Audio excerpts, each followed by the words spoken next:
तो थंबनेल से आपको पता चल ही चुका होगा कि इस वीडियो में हम बात करने वाले हैं ट्रिगर बेस्ट प्रैक्टिसेस के बारे में। और अगर आपको अभी तक ट्रिगर कैसे लिखा जाता है ये मालूम नहीं है और आप सीखना चाहते हैं तो आप मेरे पिछले वीडियो को ज़रूर से चेकआउट करें, जिसकी लिंक मैं आई बटन में प्रोवाइड कर दूंगा।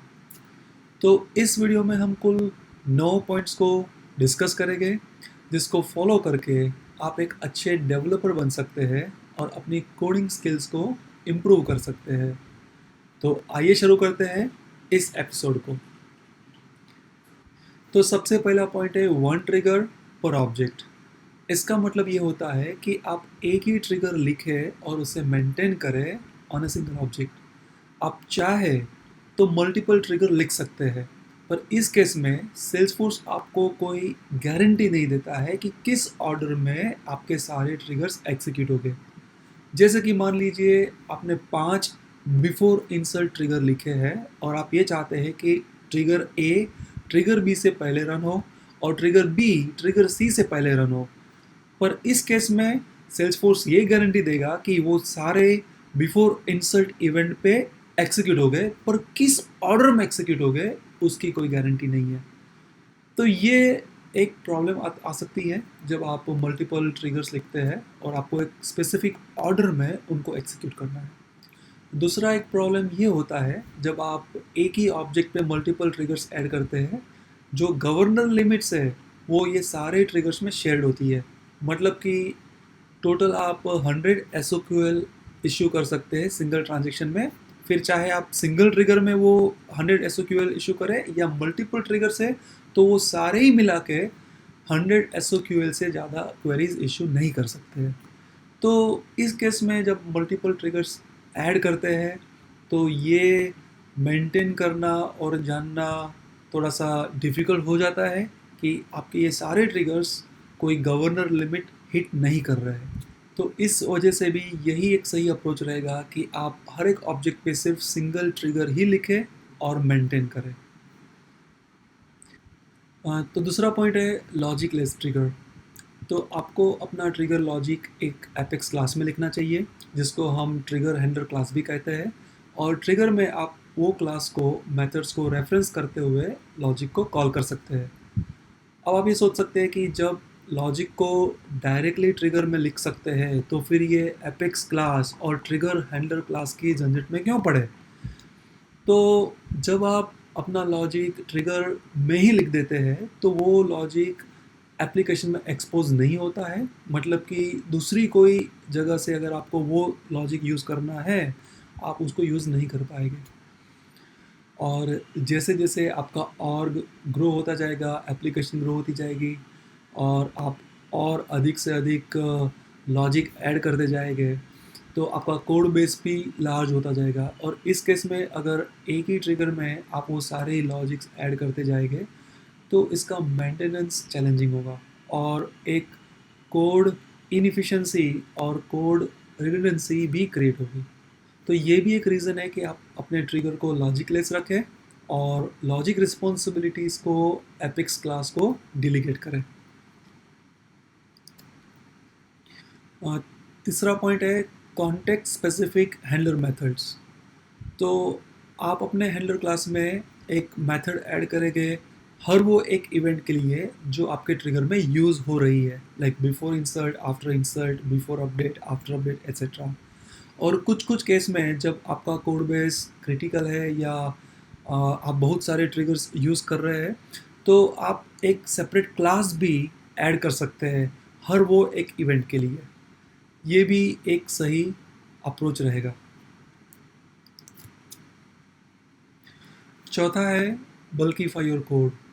मतलब कि आपको अपना ट्रिगर लॉजिक इस तरह से लिखना है कि वो मोर देन वन रिकॉर्ड को हैंडल कर सके और प्रोसेस कर सके। मान लीजिए कि कोई एक यूज़र डेटा लोडर या इंपोर्ट विजार्ड या फिर कोई और ईटीएल टूल का यूज़ करते हुए मल्टीपल रिकॉर्ड्स सेल्सफोर्स में सेंड कर रहा है। तो इस केस में आपका ट्रिगर लॉजिक इफ़िशिएंट होना चाहिए कि वो मल्टीपल रिकॉर्ड्स पे वर्क करे और उसे प्रोसेस कर सके। तो इसको बोलते हैं हम बल्किफिकेशन।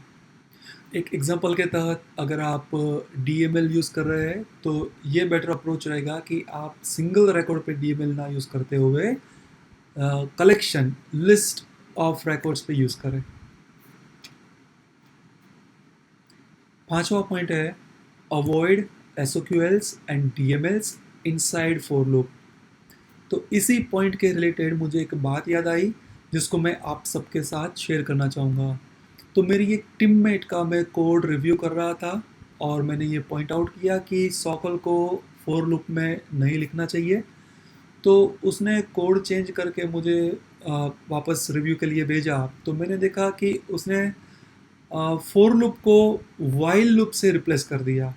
तो इसके बाद मैंने ये सीखा, मैं हमेशा से ये बोलता हूँ कि आप कोई भी ऐसे स्टेटमेंट्स जो ट्रांजेक्शनल जिस पे ट्रांजेक्शनल लिमिट अप्लाई होती है, जैसे कि सॉकल, सॉसल, डीएमएल्स, तो ये सारे स्टेटमेंट्स को आपको कभी भी किसी भी प्रकार के लूप के अंदर नहीं लिखना चाहिए, क्योंकि जो आप लूप के अंदर कोड लिखते हैं वो मल्टीपल टाइम्स एग्जीक्यूट होता है एज लॉन्ग एज लूप की कंडीशन ट्रू है। तो क्योंकि डीएमएल आप 150 ही एग्जीक्यूट कर सकते हैं एक सिंगल ट्रांजेक्शन में, या फिर सॉकल आप 100 ही इश्यू कर सकते हैं सिंगल ट्रांजेक्शन में। और आप जब इस प्रकार के स्टेटमेंट्स लूप के अंदर लिखते हैं तो ये संभावना हो जाती है कि आप गवर्नर लिमिट हिट कर दे और आपका कोड फेल हो, एरर थ्रो करे। तो ये एक रीज़न है कि आप इस टाइप के स्टेटमेंट्स कभी भी कोई भी लूप के अंदर ना लिखें। छठा पॉइंट है using collections, streamlining queries and efficient for loops. तो जब भी आप क्वेरी लिखें अपने लॉजिक में तो आप मेक श्योर करें कि उसका जो रिजल्ट है किसी कलेक्शन में आप असाइन कर दें, ताकि आपको उस टाइप के डेटा के लिए फिर से क्वेरी लिखने की ज़रूरत ना पड़े। तो कलेक्शंस, क्वेरीज और फॉर लूप को आप इस तरह से यूज़ करें ताकि आपका जो कोड एग्जीक्यूट हो तो वो कोई गवर्नर लिमिट को हिट ना करे। सातवां पॉइंट है यूज़ एसओक्यूएल फॉर लूप। तो जैसे आप जानते हैं कि एसओक्यूएल के ज़रिए आप मैक्सिमम ऑफ 50,000 रिकॉर्ड्स को फेच कर सकते हैं, और जब आप ये क्वेरी एक लार्जर डेटा सेट पे एग्जीक्यूट करते हैं तो ये हीप साइज़ को एक्सीड करते हुए फेल भी हो सकती है। तो बेटर अप्रोच ये रहेगा कि आप एसओक्यूएल फोर यूज़ करें, एसओक्यूएल फोर लूप यूज़ करें, जिसमें वो सारे रिकॉर्ड्स को मल्टीपल बैचेस में प्रोसेस किया जाएगा यूजिंग क्वेरी और क्वेरी मोर मेथड्स। आठवां पॉइंट है यूज़ फ्यूचर मेथड्स अप्रोप्रिएटली। जब आप बल्क रिकॉर्ड्स को, मल्टीपल रिकॉर्ड्स को प्रोसेस करना चाहते हैं तब आप फ्यूचर मेथड्स को भी कंसिडर कर सकते हैं। और जैसे आपको पता ही होगा कि फ्यूचर मेथड्स जो कि असिंक्रोनस एपिक्स का पार्ट है, जिसमें लिमिट्स हायर साइड रहती है, पर हमेशा ध्यान रखिए कि still there is a limit. तो आपको फ्यूचर मेथड उस तरह से लिखना है या उस तरह से लिखनी है कि आप कोई भी गवर्नर लिमिट को हिट ना करें। नवा पॉइंट है avoid hard coding IDs when deploying Apex code between sandboxes and production. तो जब आप एपेक्स कोड डेवलप करते हैं सैंडबॉक्स में, आप शायद से कोई रिकॉर्ड आईडीज़ को हार्ड कोड करके एसओक्यूएल या अपने लॉजिक में उसको रेफर कर सकते हैं। पर हमेशा ध्यान रखिए कि जब आप वो कोड डिप्लॉय करेंगे और वो टारगेट इंस्टेंस में अगर वो रिकॉर्ड अवेलेबल नहीं है, एग्जिस्ट नहीं है, तो उस केस में आपका कोड फेल होगा। तो बेटर ऑप्शन ये रहेगा कि जो रिकॉर्ड आईडी आपको यूज़ करनी है वो पर्टिकुलर रिकॉर्ड को आप सॉकल के ज़रिए डायनामिक तरीके से आप फेच कीजिए और बाद में वो रिकॉर्ड आईडी को आप रेफ़र कीजिए, जिससे आपका कोड हर एक इंस्टेंस में वर्क करेगा। ऑलराइट, तो ये 9 पॉइंट्स हर वो डेवलपर को ध्यान में रखने चाहिए जो एपेक्स कोड डेवलप कर रहे हैं और अपने कोडिंग स्किल को इम्प्रूव करना चाहते हैं। तो मैं आशा करता हूँ कि इस वीडियो में आपको ज़रूर से कुछ नया सीखने को मिला रहेगा, और कमेंट करके ज़रूर अपने सुझाव मुझे बताइए और बताइए कि ये वीडियो आपको कैसा लगा।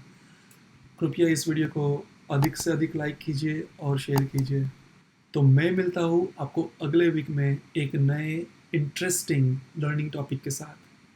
तब तक धन्यवाद एंड हैप्पी लर्निंग।